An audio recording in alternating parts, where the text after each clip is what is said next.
साक्षी अनासने yes Marathi news मध्ये आपलं स्वागत। आता पाहूया एक स्पेशल रिपोर्ट। बोरगावला लाडकी बहीण योजनेचा फॉर्म भरण्यासाठी गुरुवारी शिबिर।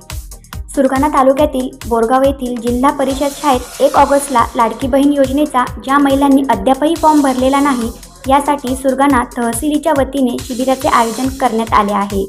यावेळी बोरगाव, सुरगाणा, खोखरी या मंडळातील महिलांनी लाडकी बहीण योजनेचा फॉर्म भरण्यासाठी ऑनलाईन किंवा ऑफलाईन फॉर्म भरता येणार आहे।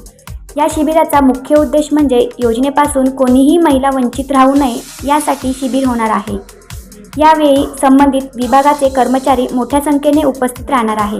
या शिबिराप्रसंगी बोरगाव, सुरगाणा, खोखरी मंडळातील महिलांनी कागदपत्रासह उपस्थित राहावे असे आवाहन सुरगाणा तहसीलदार रामजी राठोड यांनी केले आहे। येस मराठी न्यूजसाठी लक्ष्मण बागुल, बोरगाव। ताज्या घडामोडींसाठी Yes Marathi News YouTube channel share करा, सबस्क्राइब करा, लाईक करा आणि पाहत राहा येस मराठी न्यूज।